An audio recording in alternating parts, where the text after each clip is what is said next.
You may recall that the Prime Minister, on his 2019 Independence Day speech, had mentioned about 100 lakh crores of infrastructure investment for the next 5 years.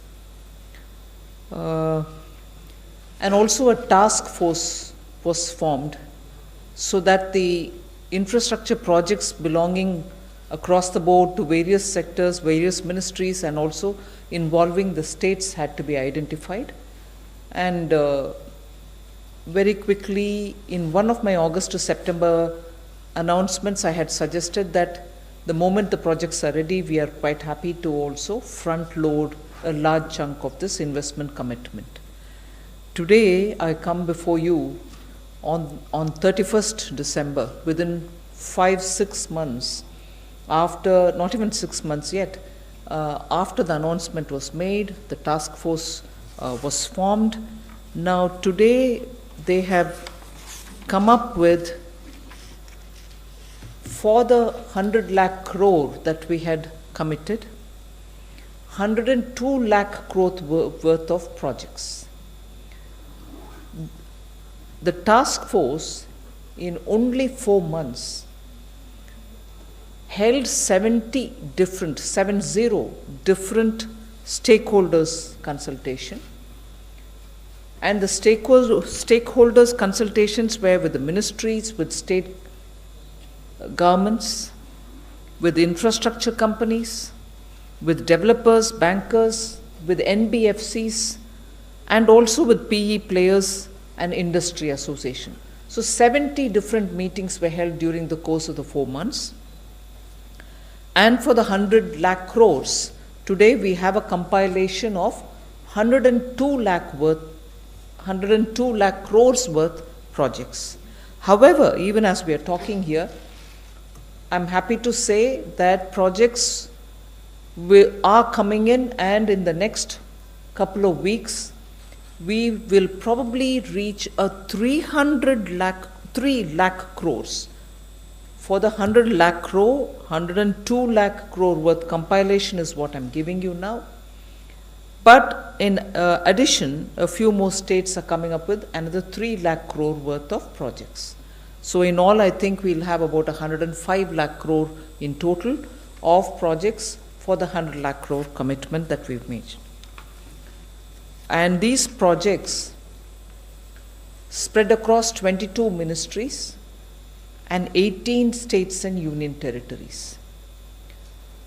We also intend to launch a NIP, the National Infrastructure Pipeline coordination mechanism, consisting of the center, the states, and also the private sector, so that they can get into detailed planning and also information dissemination, together with monitoring the implementation of this entire NIP framework.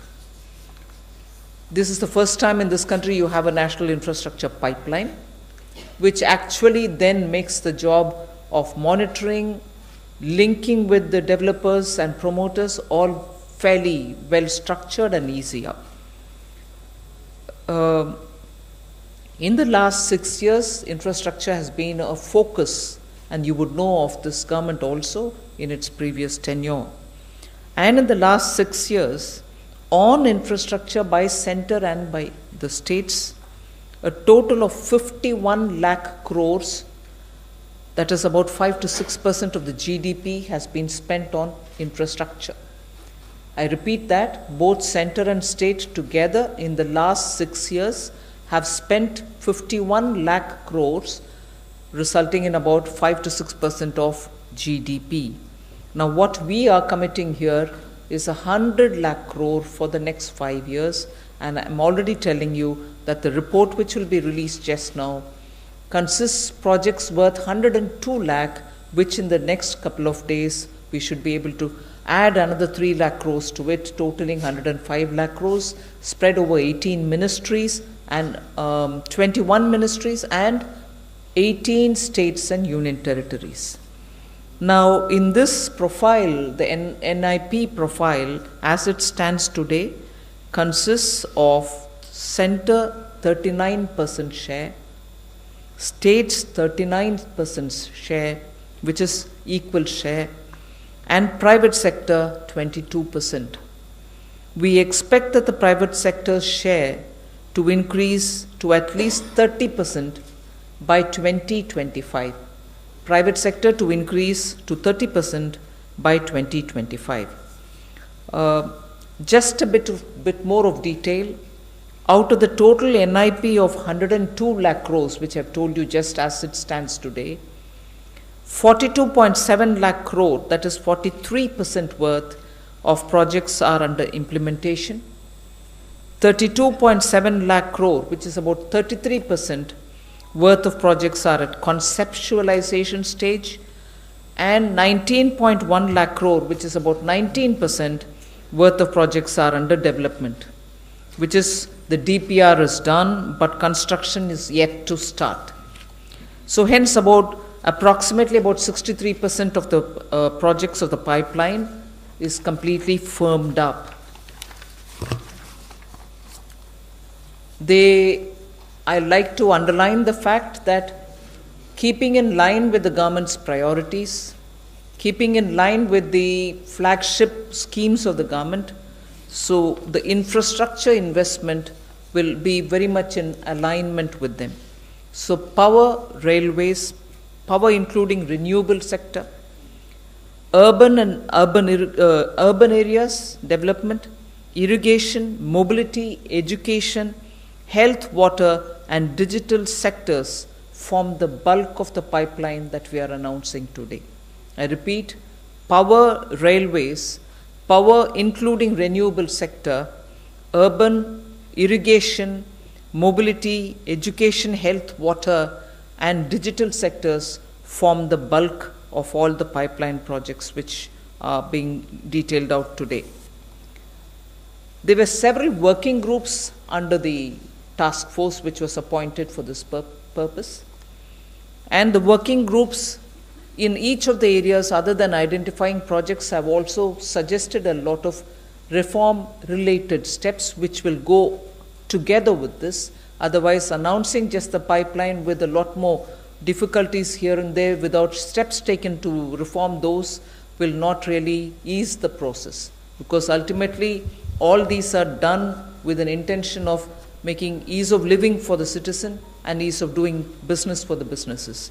And therefore, some of the suggestions which have come out, given by various working groups, will be taken up with all earnestness, which will look at various aspects of the financial sector, whether it is looking at the bond markets or innovative vehicles like the alternative investment funds, and also instruments like InvITs, which will provide bulk of the debt financing which is necessary for all this purpose. Improving on project development process itself, such as planning and designing and better marketing, etc. So we are looking at various steps to reform the PPP-based contracts which have to be implemented, dispute resolution related, enforcement of contracts, which is a very critical component. All this is also being looked at when we are talking about reforming the entire process per the suggestions given by the working groups under the task force.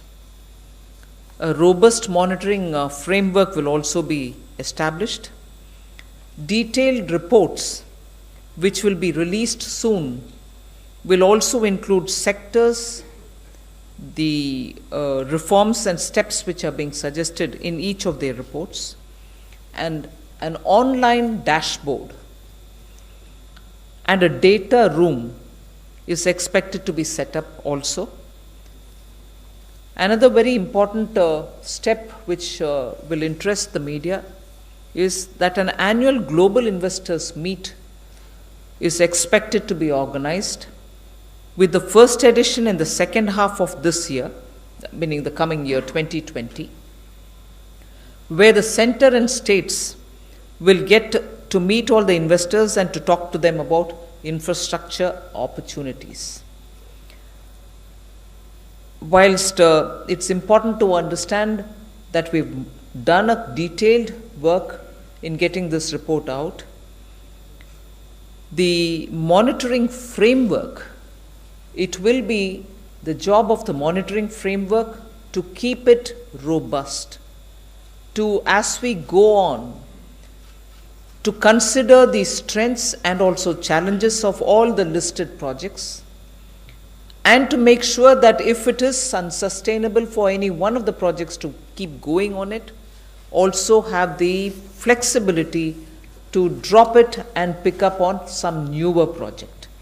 So that flexibility is being given in order that the end of the objective is well attained rather than be left with laggards. So that flexibility is being given to the monitoring group, and therefore, if that is a flexibility offered and if decisions are going to be here and there real worked out, how will you get to know? There will be an annual supplementary report issued every year so that you have updated list of projects, most of which will have to be necessarily continuing just in case there is any change in its terms of engagement or conditions. So I'd like to present it. I'm sure we are releasing that document for your consideration. I'm happy to say that the promise which the Prime Minister made during an Independence Day speech of 2019, within the end of this year, we have kept the promise, delivered on it, and the facts are before you for you to analyze it. Thank you.